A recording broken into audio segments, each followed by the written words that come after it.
Bom dia, gente. Bom, antes de mais nada, eu quero começar com uma propaganda. Projeta para mim aí.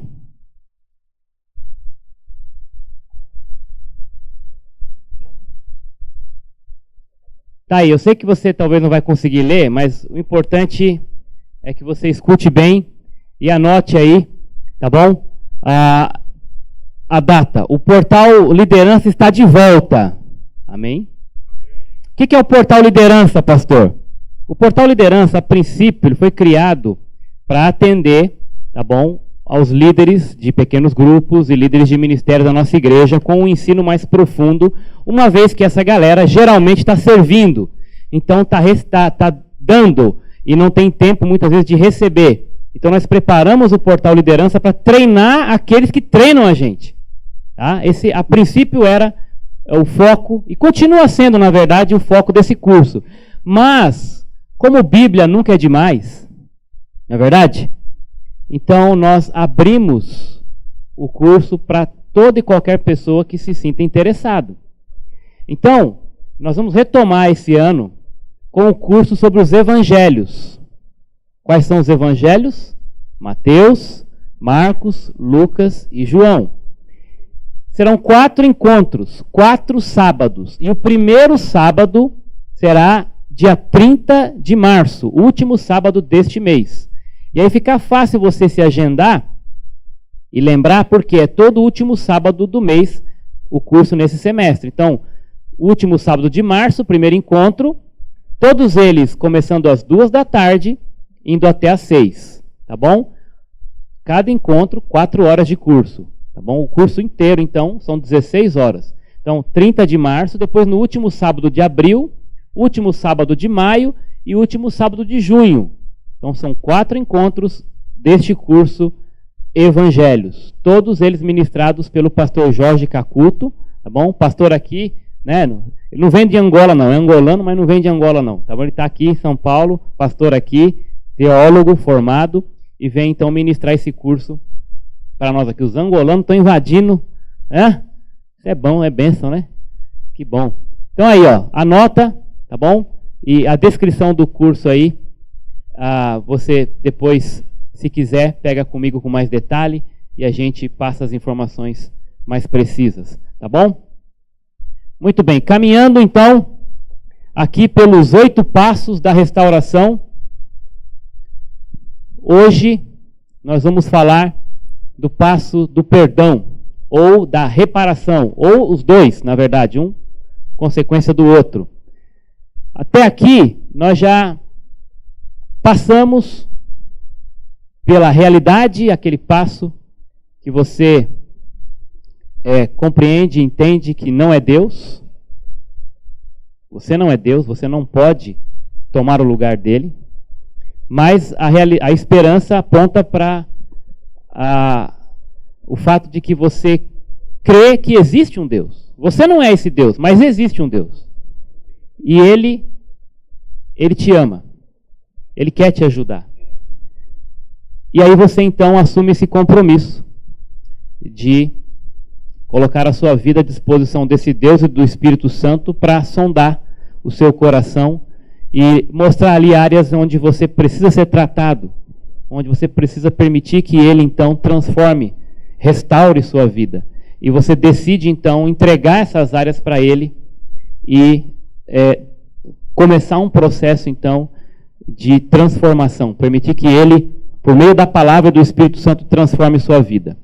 Então, esses passos têm muito a ver com o nosso interior, né? Aquilo que vem trabalhar o nosso ser, a nossa vida, ali no nosso pessoal.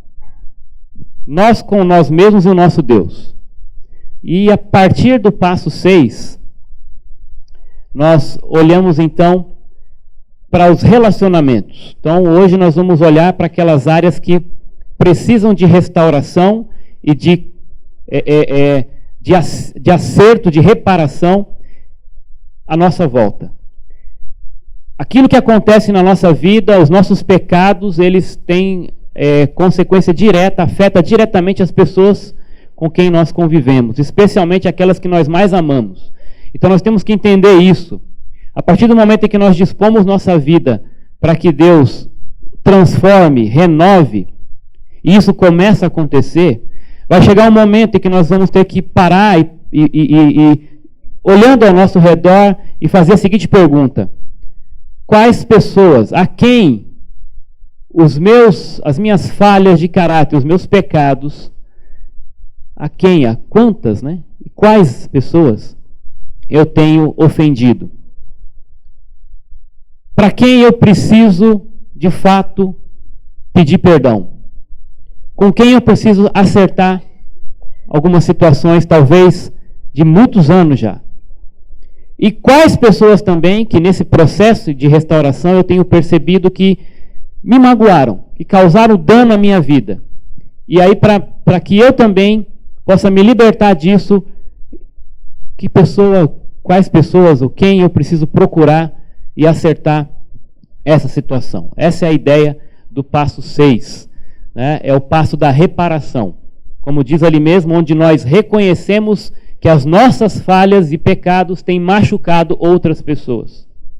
E nós somos expert em fazer isso, machucar outras pessoas. Se você é como eu, pecador como eu, talvez essa semana você já fez isso muitas vezes.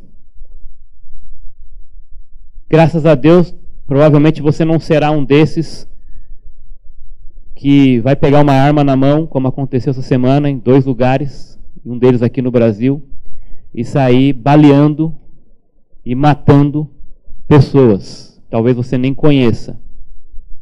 Mas, em certa medida, a Bíblia nos fala que a nossa ira é capaz de fazer algo parecido com isso.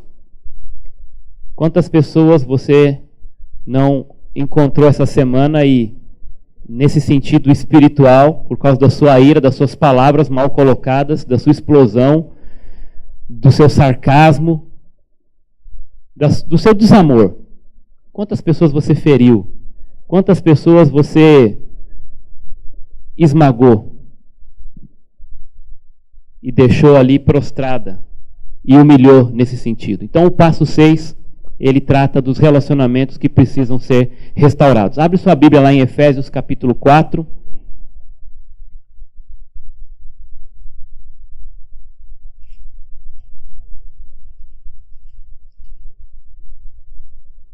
E aqui o apóstolo Paulo, falando a esta igreja, ele faz um apelo, e ele está escrevendo aqui para crentes, e nesse processo, dentro do contexto, ele vai falar de um procedimento que não entristeça o Espírito Santo, de pessoas que são chamadas pelo nome de Jesus, e ele vai convocar essas pessoas, crentes, crentes, no versículo 31, dizendo que toda a amargura, cólera, ira, gritaria, blasfêmia sejam eliminados do vosso meio, bem como toda a maldade. Pelo contrário, sejam bondosos e tenham compaixão uns para com os outros, perdoando uns aos outros, assim como Deus vos perdoou em Cristo. Então, diante de todos esses males aqui que são citados, que devem ser abandonados, né? Cólera, ira, gritaria, blasfêmia, toda a maldade, ele vai dizer, substituam isso. Pelo contrário, sejam bondosos, tenham compaixão. Como? Perdoando. Como Cristo, como Deus em Cristo perdoou a cada um de nós. Então, com base nisso, o 6º passo está descrito dessa forma. Eu examino todos os meus relacionamentos. Examino. Oferecendo perdão àqueles, ou aquelas pessoas, que me fizeram mal. E reparando os danos que causei a outras pessoas. Exceto quando fazê-lo provocaria mais danos a essas pessoas ou a terceiros. Então, essa é a descrição desse passo. O passo do perdão e da reparação. São dois passos dentro de um passo, E o primeiro deles é a questão do perdão. E eu tenho que entender isso. Por que que eu preciso perdoar, pastor? Por que que eu preciso perdoar? Primeiro motivo. Porque Deus tem me perdoado. Porque você foi perdoado. Deus te perdoou. Então, por causa do perdão que Deus oferece a você, Ele te dá poder, condição e te chama também para perdoar. O texto de Colossenses 3,13, abre lá.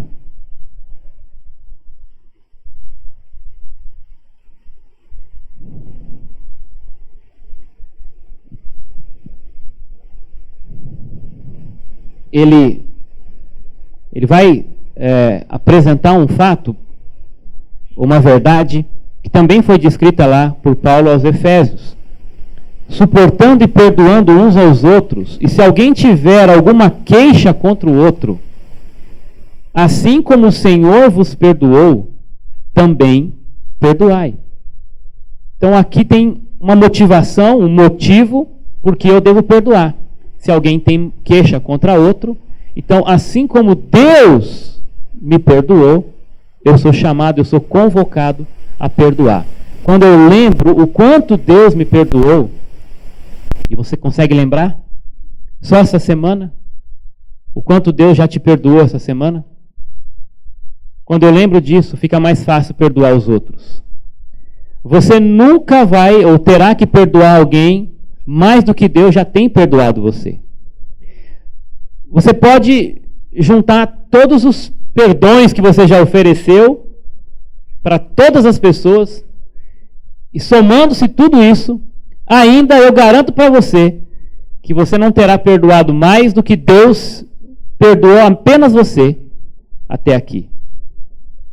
Do que Deus tem te perdoado? Qual foi o grande perdão que Deus ofereceu a você? Se você está aqui hoje, respirando, é porque Deus é bom e tem ministrado perdão na tua vida. Eu garanto isso para você. Então, você que é chamado filho de Deus, você que tem o Espírito Santo de Deus, você tem capacidade e tem uma responsabilidade diante desse Senhor de viver como Ele viveu, de andar como Ele andou, de expressar na tua vida o caráter dEle. E uma das grandes maneiras, o grande diferencial do cristão nesse mundo é que ele sabe perdoar como Cristo perdoou. Como é que Cristo perdoou? Cristo perdoou incondicionalmente.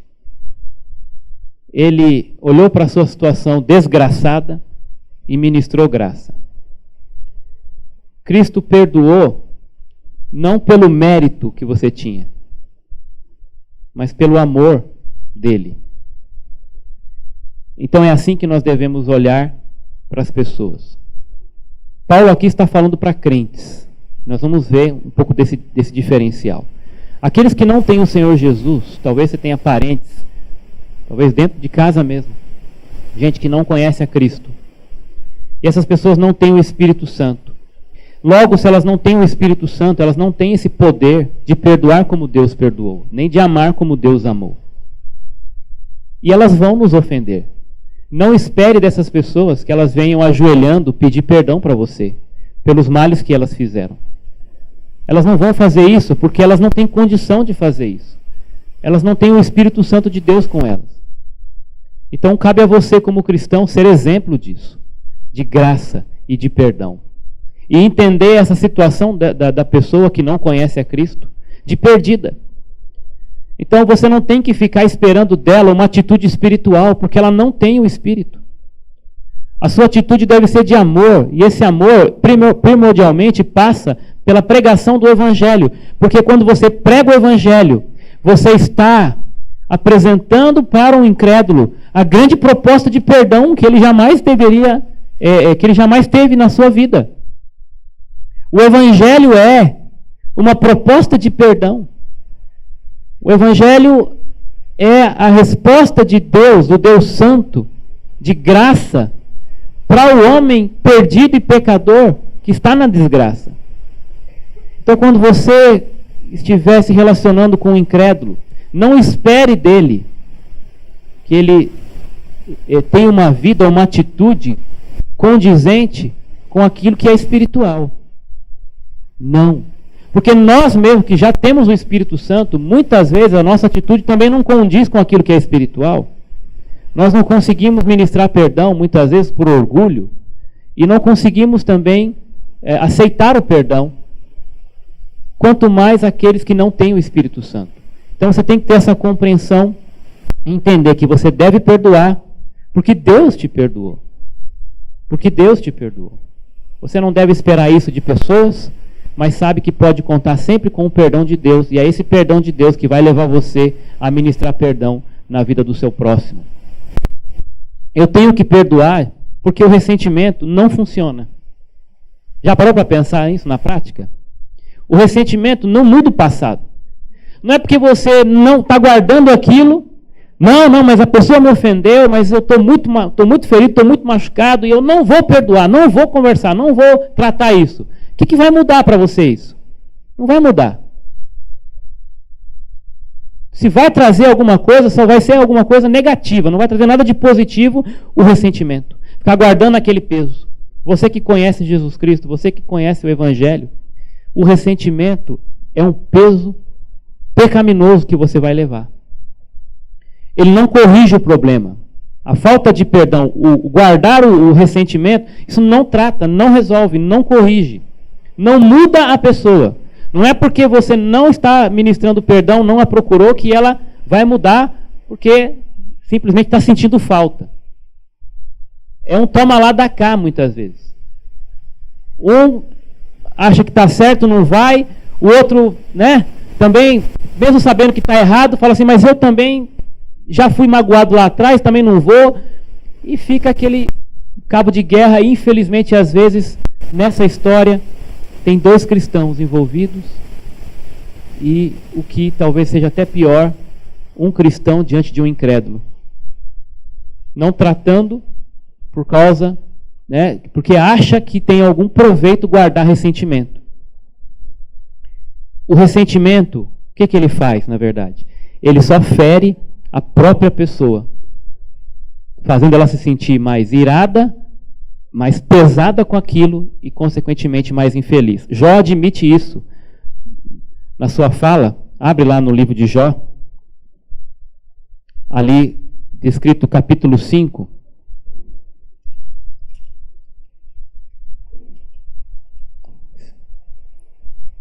Se tem alguém que poderia, humanamente falando, ter algum crédito em guardar ressentimento, esse poderia ter sido Jó, diante de tudo que aconteceu com ele de uma hora para outra. E ele diz o seguinte, no capítulo 5, verso 2: a dor destrói o louco, e a inveja mata o tolo. A dor destrói, e a inveja, ela mata. E lá no capítulo 18, mesmo livro, mesma pessoa, versículo 4: ó tu que te destróis na tua ira, tu que te destróis na tua ira, por acaso a terra será abandonada por tua causa? Será a rocha removida do seu lugar? A ideia aqui é, você guardando esse rancor, esse ressentimento, as coisas vão mudar? A terra será abandonada por tua causa? A tua ira, o teu ressentimento, o que ele faz? Ele apenas te destrói. E você sabe muito bem disso. Se você, como eu, já passou por alguma fase na tua vida, num relacionamento que foi quebrado com alguém, especialmente alguém que você ama muito, e talvez você esteja aqui hoje domesticando, guardando, cuidando desse ressentimento, e ele não, pode ter certeza, ele não tem dado nenhum lucro para você. Você está pesado, tem carregado isso com amargura, e aquilo está te destruindo aos poucos. Talvez anos você tenha guardado o ressentimento de alguém, talvez alguém muito próximo até. Geralmente é assim, E a proposta bíblica é: liberte-se disso, porque isso te destrói. Deus te chamou para a liberdade, e a liberdade com base no amor. E o amor é ministrado através do perdão. O ressentimento não funciona. Eu tenho que perdoar porque também eu mesmo precisarei do perdão no futuro. Eu sempre, quando falo de perdão, eu cito essa frase: o perdão é uma ponte que você constrói, pela qual você mesmo terá que passar amanhã. O perdão é uma ponte que você constrói, pela qual você mesmo terá que passar amanhã. Se você nunca errou, então você talvez possa ter o direito de dizer assim: eu não vou perdoar, porque as pessoas erram, mas eu não erro, então eu não preciso de perdão, então eu não vou perdoar. Mas isso é uma mentira. Não tem um aqui que não precise de perdão. A amargura, ela bloqueia o sentimento do perdão, que é o ponto que nós vimos anteriormente. A Bíblia diz que nós não podemos receber o perdão que nós não desejamos dar. Abre lá em Marcos capítulo 11.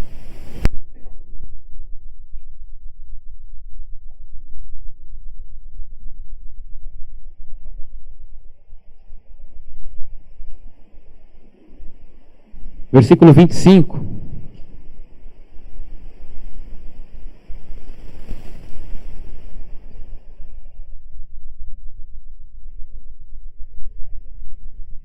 Isso é muito sério. Quando você estiver orando, se tem alguma coisa contra alguém, perdoai. Olha que interessante, né? Na sua oração, você é chamado, é convocado para, enquanto está orando, se obviamente você tiver alguma coisa contra alguém, isso vier no teu coração, na tua memória, perdoai. Por que isso? Para que isso? Para que também o vosso Pai que está no céu vos perdoe as vossas ofensas. Então, você é chamado, é convocado a perdoar, porque essa é uma condição para que o próprio Deus também te perdoe. E porque Ele tem te perdoado, você também tem que perdoar. É difícil nessa hora nós orarmos o Pai Nosso, né? O Pai Nosso às vezes flui tão naturalmente dos nossos lábios, mas você já pensou no que você está orando ali? Por exemplo, perdoa as nossas dívidas, assim como nós perdoamos a quem nos tem ofendido, ou aos nossos devedores. É isso mesmo que você está dizendo na sua oração? É isso que você vive? Essa é uma realidade? Perdoa as nossas dívidas, assim como nós perdoamos os nossos devedores? Será que isso é um fato? Perdoar as nossas dívidas nós queremos, e isso nós oramos com convicção, com força nas palavras. Mas e a outra parte? Assim como eu tenho perdoado aquele que tem dívida para comigo? Isso é verdade? Você está sendo honesto na sua oração do Pai Nosso diante de Deus? Então, por que eu tenho que perdoar? Porque Deus me perdoou. Porque guardar o ressentimento não funciona. E porque eu mesmo vou precisar de perdão.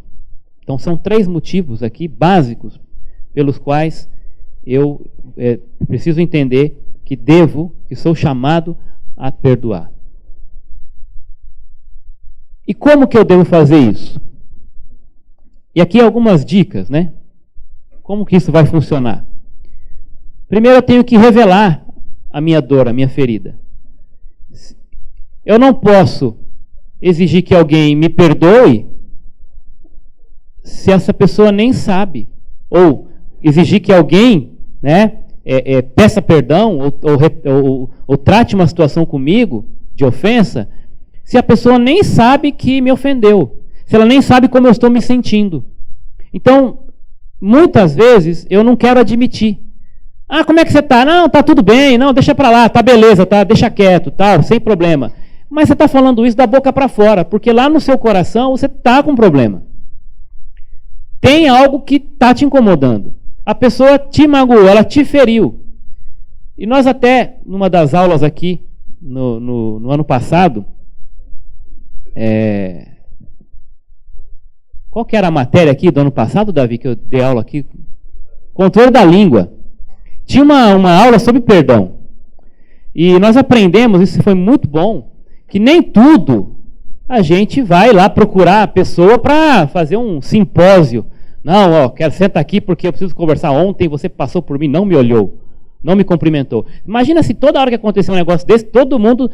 E às vezes você desgasta. Então, existem certas atitudes que a gente pode sim perdoar ali e nem precisar tratar com a pessoa.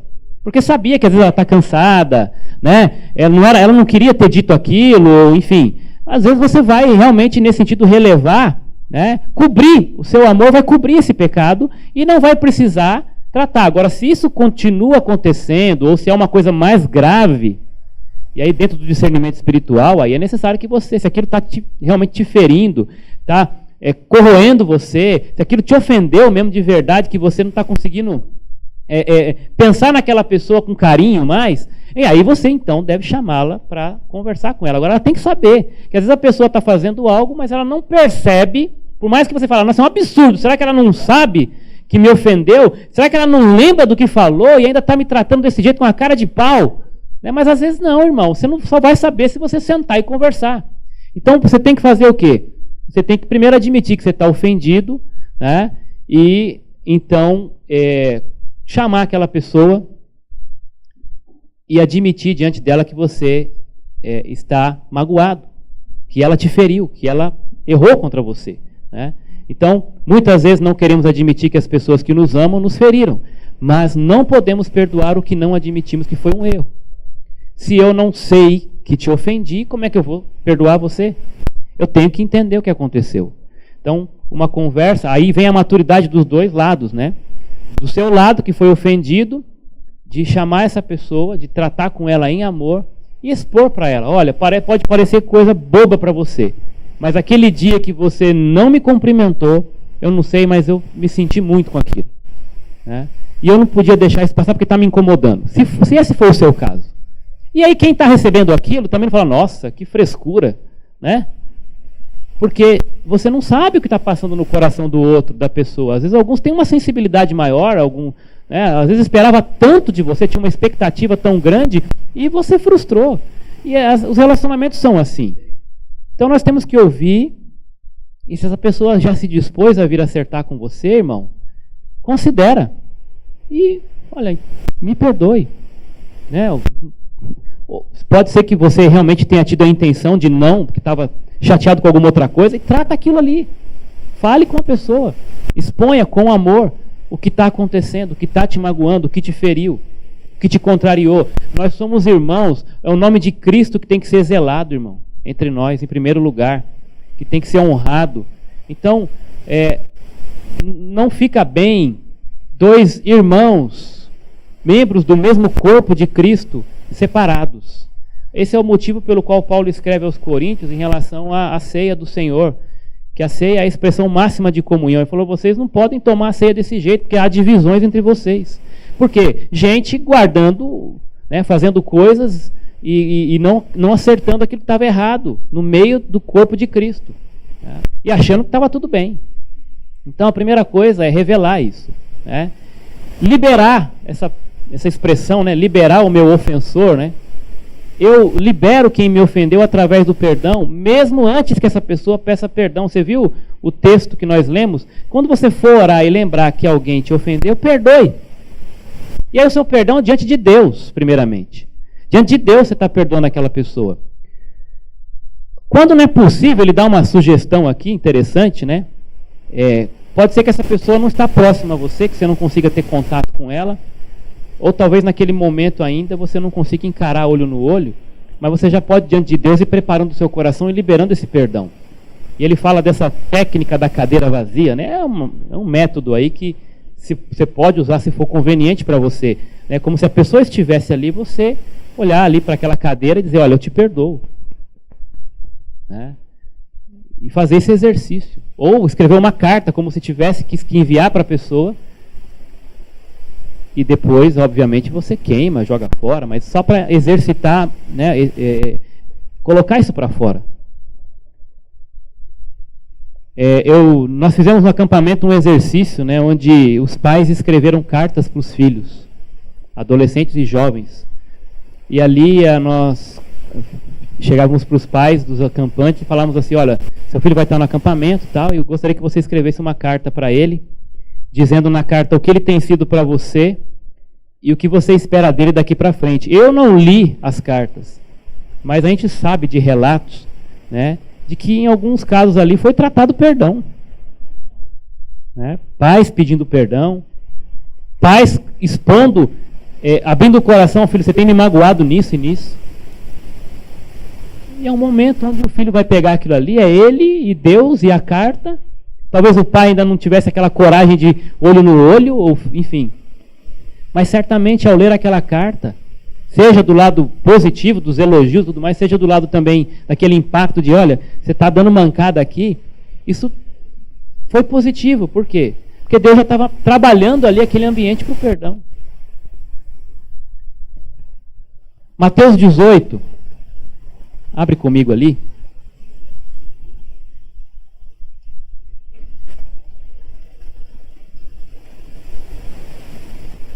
Versículo 21 e 22. Então Pedro, aproximando-se dele, perguntou-lhe: Senhor, tinha que ser o Pedro, né? Até quantas vezes deverei perdoar meu irmão que pecar contra mim? Até 7 vezes? E Jesus lhe respondeu: não te digo que até 7 vezes, mas até 70 vezes 7. O que Jesus estava querendo dizer para Pedro na sua resposta? Jesus estava querendo aqui trazer um número matemático de perdão? Não, a preocupação de Jesus não era essa. O termo que Jesus usa aqui, para o hebreu, isso significava que ele tinha que fazer isso sempre que fosse necessário. Isso era algo incontável. O perdão deve ser oferecido sempre.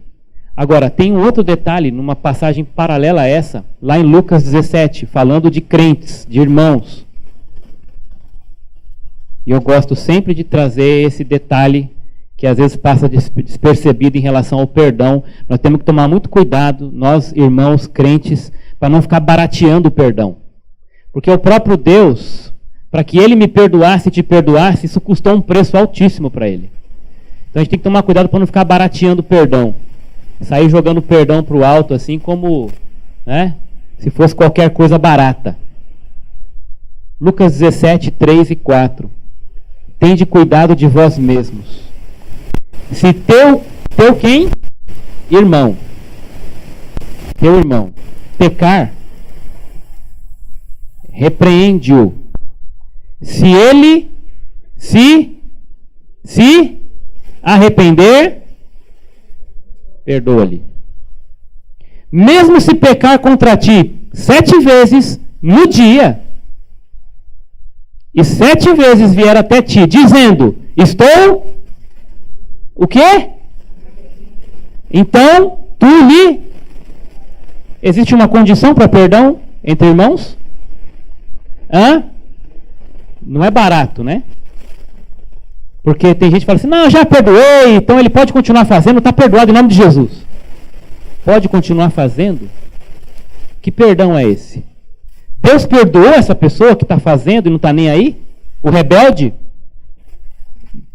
Deus não trata rebelde assim, isso é mimo. É o filho que faz a bagunça, a malcriação, e o pai: olha, eu vou te bater. Aí o filho rindo, e o pai: tá bom, vai, tá bom. Aí o filho vai, faz de novo: olha, e aí e monta, e faz o que quer. Não está arrependido, e o pai também, um banana, está perdoando em vez de disciplinar. Porque a disciplina também mostra amor. Então, gente, Deus, Ele perdoa mediante arrependimento. Deus não sai lançando perdão de graça assim, não. De graça nesse sentido, né? Se você está em pecado, se o seu irmão está em pecado, você vai até ele e repreende-o. Se ele se arrepender, perdoa. Como é que eu vou saber disso? Muitas vezes você não vai saber disso na hora. Entendeu? Você não vai saber, você vai ouvir uma confissão da pessoa. Mas você não vai saber se ela... Mas se ele fizer a mesma coisa 7 vezes no mesmo dia, maneira de dizer, né? Se ele ficar repetindo aquilo, não é você que vai julgar isso. E ele falar, se ele disser, estou arrependido, você tem que perdoar. Você não é Deus, você não é Espírito Santo. Mas você também não tem que ficar barateando o perdão. E eu dei um exemplo muito claro na questão de você perdoar, mas você não ser cúmplice de pecado dos outros. A pessoa vem e te pede, chega aqui para Samuel, Samuel me empresta R$100. Samuel, como tem dinheiro, eu já vou logo nele, né? O empresário aí tá, né, crescendo e tudo mais. Aí o Samuel me empresta aí R$100, ainda pedi pouco. Aí Samuel fala, não, pastor, tudo bem, né? Meu amigo e tal, emprestou R$100. Semana que vem eu te pago. Chega semana que vem, eu nem vejo o Samuel, não quero nem falar com ele. Por quê? Porque eu não estou a fim de pagar, porque eu não tenho, não estava nem querendo pagar mesmo, só joguei assim para, né? Aí Samuel passa de um lado, eu cruzo a calçada para o outro. Na igreja, Samuel chega, eu sento lá no fundão. E saio antes do Samuel sequer me ver. Aí um dia, né, não tem jeito, passou 2 semanas, o Samuel falou, e aí, pastor? Né? Falou, Samuel, desculpa, cara, desculpa, aí não tenho dinheiro, tal, fiquei até com vergonha de te procurar, rapaz. Fala, pastor, tudo bem. Fica tranquilo, não precisa me pagar não. Tá liberado. Me perdoa aquela dívida. Puxa, Samuel, obrigado. Aí passa de novo 1 semana. Ô Samuel, como é que você tá, cara? Tal. Ô Samuel, você tem que me emprestar mais 100, não? Aí eu pergunto, Samuel me perdoou? Perdoou ou não perdoou? E ele tem que me emprestar mais 100 então, né? Porque ele me perdoou? Não, é uma coisa diferente da outra. O que o Samuel precisa depois disso é, pastor, senta aqui, o que está acontecendo? Pai, já é a segunda semana que você me pede R$100.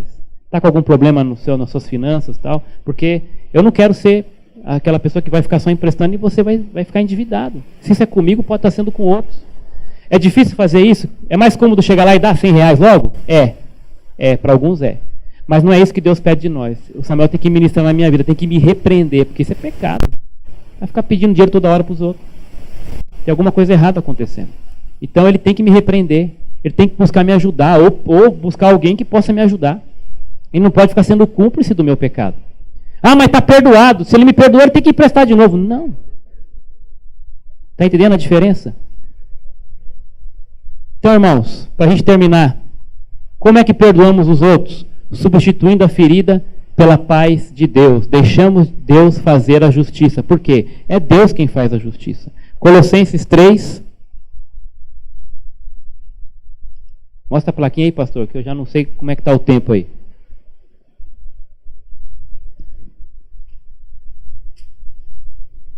Colossenses 3,15. E tendo despojado os principados... É isso mesmo. Estou no 2 aqui, deixa eu ir para o 3. A paz de Cristo, para a qual também fosse chamados em um só corpo, domine os vossos corações e sejam agradecidos. Em outros textos fala que seja a paz de Cristo o árbitro, né? Existe um juiz, e não sou eu, não é a paz do meu coração, é a de Deus. É Ele que vai julgar as situações. Então eu tenho que substituir a minha ferida pela paz de Deus. Eu vou perdoar, eu vou liberar e vou deixar Deus tratar com aquela pessoa. E para terminar, às vezes eu ofendi e eu preciso então fazer reparações. Por que eu preciso? Porque os relacionamentos não são resolvidos, relacionamentos não resolvidos são a raiz do meu problema. Eles impedem a minha restauração de acontecer. Então, quando eu pequei contra alguém, e dependendo do que eu fiz, eu preciso então, além de pedir perdão, muitas vezes reparar aquele erro de alguma forma, tá bom? E como é que eu faço? Primeiro eu vou fazer uma lista, de novo, né, das pessoas que eu tenho ofendido, das pessoas que eu tenho ferido, e nessa lista entender como que eu posso, além de pedir perdão, reparar aquilo que eu fiz. De repente é uma coisa do meu irmão, que eu fui lá, quebrei algo que era dele. Eu chegar lá e falar, me perdoa. Tá certo? Tá certo, é ótimo, mas eu preciso ir lá e reparar aquilo que eu quebrei do meu irmão, né? Eu quebrei o carrinho dele, eu vou dar o meu carrinho para ele. Tá bom? Eu vou reparar aquele erro. Se eu puder consertar aquilo, eu vou consertar. Tá bom? pense como você gostaria que os outros fizessem reparações a você. Lucas 6, né? Você deve fazer pelos outros aquilo que você gostaria que fosse feito por você. E aí você tem que levar 3 coisas em conta. A hora certa de fazer isso, a atitude, a maneira correta de fazer isso, e se aquilo é apropriado. Porque pode ser, como foi dito no começo, que ao tentar reparar, dependendo da situação, você vai trazer mais problema para você, para a pessoa e para outros. Tá? Então, por exemplo, o camarada teve um caso, tomou um fora da moça lá atrás. E ele ficou frustrado, quase se matou por causa daquela mulher. E essa mulher casou-se. E ele também se casou. Mas aquilo ainda continua, puxa, ela não podia ter feito isso comigo. E aí ele vai querer agora ir até a casa da mulher e sentar com ela para tratar aquilo. Não precisa mais disso. O marido não vai gostar de saber, e nem a sua esposa, né? Então, assim, aquilo é diante de Deus. Você tem que trabalhar o seu coração. E Deus agora te deu uma esposa e deu um marido para ela. E você não tem, isso traria muitos constrangimentos, tentar reparar essa dor que ficou lá atrás. Isso aí tem que ser, né, liberado definitivamente. Então, você tem que ver também a questão se é apropriado. A gente tem que correr um pouquinho aqui. E, finalmente, você tem que redirecionar o foco da sua vida, né? Corrigir o seu coração, buscar a Deus e enfrentar o mundo nesse sentido, entendendo que aquilo que ficou foi acertado, você tem que permitir que Deus também trabalhe no seu coração, buscar não fazer mais aquilo e sabendo que você é passivo de erro. Amanhã pode acontecer de novo. Não é isso que você quer, não é isso que você vai buscar, mas você não está ileso das maldades desse mundo, né, e de ser acometido de novo pelo mesmo erro que alguém cometeu contra você, e também você, no momento de fraqueza, entender que você pode cair de novo. Por isso que aqui no Celebrando a gente entende que é um dia de cada vez, a vida é assim. Aquele que está de pé, cuide para que não caia. Foi semana passada pregar lá na Casa de Recuperação, aqui em Itapecerica, encontrei lá um senhor, aliás, orem por ele, tá? O nome dele é Francisco de Assis. Esse senhor, ele falou, o senhor é lá do Horto, tal, fica aonde? Fica mais ou menos aonde? Tal, ali. Ele falou, eu sou daquela área ali. Eu ficava na biqueira ali do Morumbiçu. Alguns frequentam lá? Não. Conhece? Muito bem. Então, ele falou assim, eu ficava lá na biqueira do Morumbiçu. E eu até citei um irmão aqui da igreja, eu falei, tem um irmão aqui da nossa igreja, que é o Gomes, ele vendia tapioca ali, ele falava que conversava com a galera ali, ele deve saber quem é o senhor. Eu falei, eu sei quem ele é. O Gomes não está aqui hoje não, né? Aí, ele falou, pastor, eu era missionário na Assembleia de Deus. Eu era um homem de uma vida evangelística, missionário. Mas, pastor, aquele que está de pé, cuide para não cair. De repente, eu perdi minha família por causa da droga, bobeei, quando eu fui ver, estava nessa situação. Eu estou aqui tentando restaurar a minha vida, recuperar aquilo que eu perdi, minha família, meus filhos. E ele falou, ora por mim. Conversando com aquele homem, eu pude perceber o quanto o pecado é cruel. Você pode estar bem demais hoje aqui, mas uma vacilada, falo por mim, e Deus nos livre disso, uma vacilada pode pôr tudo a perder, pode cair num buraco, e aí depois a volta é sempre mais doída e mais demorada. Para cair é rápido, é fácil. Então, irmão, toma cuidado, vigia, perdoa, ministra perdão, aceita o perdão de Deus e não vacila. Não acha que você está acima do bem e do mal, que faz tempo que eu não peço perdão para ninguém porque eu não erro. Para com isso. Tenha misericórdia, Senhor. Pede a graça de Deus. Se nos últimos dias ninguém veio conversar com você para dizer que você ofendeu, louve a Deus por isso. É graça de Deus na tua vida. E se tem algo para acertar com quem ama, com familiar, com quem quer que seja, faça isso logo, irmão. Porque Deus nos chamou para viver em paz. viver livres e liberando perdão. Essa é a vontade de Deus. Isso começa no seu coração e passa a ser ministrado para outros. Tá bom? Entenda isso. Eu tenho que ministrar perdão. Por quê? Porque Deus me perdoa, porque guardar ressentimento não funciona e porque eu mesmo vou precisar do perdão. E uma vez perdoando, se eu cometi algum erro, eu vou perdoar e vou reparar. Zaqueu foi um grande exemplo disso. Quando ele encontrou Jesus de verdade, ele disse: eu vou dar metade dos meus bens para os pobres, e se alguém eu cometi algum mal, eu vou retribuir, vou restituir essa pessoa 4 vezes mais. Foi o coração dele naquele dia. Por quê? Porque encontrou com Jesus. Vamos orar? Senhor, tenha misericórdia da nossa vida. Faz a tua obra em nós, Pai. Nós não somos ninguém, não somos nada. Mas nós podemos tudo naquele que nos fortalece, que é o Senhor. E o primeiro passo é admitir diante do Senhor que nós temos falhas de caráter, que nós não somos Deus, e aceitar o perdão do Senhor em nossa vida e ministrar esse perdão também ao nosso próximo. E uma vez tendo acertado, fazer as reparações necessárias para mostrar que de fato o Espírito Santo vive e reina em nós. Pai, nos ajude, cada um aqui, a avaliar o seu coração. Se tem alguém para retratar, alguém para conversar, alguém para perdoar, alguém para pedir perdão, alguém para chamar para uma conversa falando que foi ofendido, que o teu Espírito Santo vá à frente, Pai.